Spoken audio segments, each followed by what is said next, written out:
यह कहानी है राजगढ़ राज्य की। राजगढ़ एक बड़ा और खुशहाल राज्य था। वहाँ के राजा के 7 बेटे थे। 6 बड़े बेटों की शादी हो चुकी थी, लेकिन सबसे छोटा बेटा युवा राजा वीर सिंह अब भी अविवाहित था। वीर सिंह न सिर्फ सुंदर था, बल्कि बहादुर, समझदार और सच्चे दिल का इंसान भी था। एक दिन राजमहल में भोजन चल रहा था। सब हंसकर बोल रहे थे। तभी उसकी बड़ी भाभी ने हंसते हुए ताना मार दिया, देवर जी, कब तक ऐसे ही बैठे रहोगे? जब तक कि आप रानी पद्मिनी जैसी पत्नी नहीं लाओगे, तब तक तो शादी की बात करनी ही बेकार है। यह सुनते ही दरबार में हंसी गूंज गई, लेकिन उस हंसी के बीच वीर सिंह का दिल जैसे ठहर सा गया हो। उसने धीरे से अपनी थाली एक तरफ रख दी और गंभीर आवाज में बोला, आज मैं कसम खाता हूँ, जब तक मैं खुद युवा रानी पद्मिनी को खोज कर यहाँ नहीं लाऊंगा, तब तक मैं अन्न का एक दाना भी ग्रहण नहीं करूंगा। राजा वीर सिंह के यह बात सुनते ही पूरा दरबार सन्न रह गया। बड़े राजा ने समझाया, उनकी माँ ने रोका, लेकिन राजा वीर सिंह का फैसला नहीं बदला। कुछ ही दिनों में वह अपने सबसे भरोसेमंद साथी मंत्री के बेटे चतुरसेन के साथ सिंघल द्वीप की ओर निकल पड़ा। अनजाना सफर रास्ता आसान नहीं था।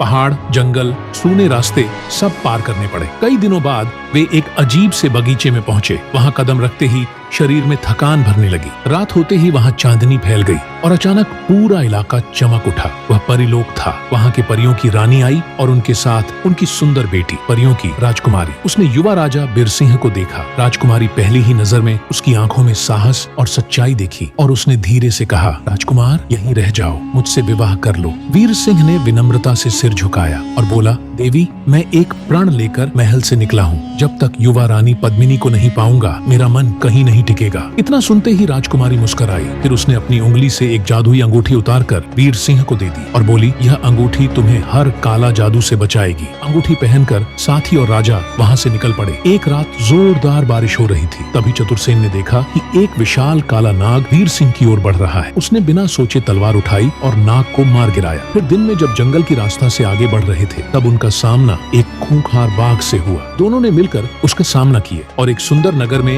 वे एक बूढ़ी औरत से मिले। वह असल में एक जादूगरनी थी। उसने चालाकी से वीर सिंह की अंगूठी छीन ली और राजा वीर सिंह को मक्खी बना दिया। लेकिन वीर सिंह ने हार नहीं मानी और अपनी बुद्धि से जादूगरनी को ऐसा उलझाया कि वह प्रभावित हो गई। अंत में उसने माफी मांगी और 2 जादुई बाल दी, एक सफेद, एक काला। वहां से भी निकलने के बाद रास्ते में वीर सिंह ने पक्षियों की बातें सुनकर एक बीमार राजकुमारी का इलाज कर दिए। राजकुमारी के राजा पिता खुश होकर बोला, आधा राज्य ले लो और मेरी बेटी से शादी कर लो। वीर सिंह ने यहाँ पर भी हाथ जोड़ दिए और बोले, महाराज, मेरी मंजिल अभी दूर है। 7 समंदर पार एक साधु ने उसे जादुई खड़ाऊ दी, जिनसे वह पानी पर चल सकता था। समुद्र किनारे चतुरसेन से उसकी आंखें भर आईं। दोनों गले मिले और अलग हो गए। वीर सिंह अकेले 7 समंदर पार कर सिंघल द्वीप पहुँच गए। युवा रानी पद्मिनी राक्षसों के किले में घुसते हुए उसने कई असफल योद्धाओं के अवशेष एक देखे। आखिर वह 7 पर्दों वाले महल में पहुंच ही गया। वहीं उसने पहली बार युवा रानी पद्मिनी को देखा। उसका सौंदर्य शांत था,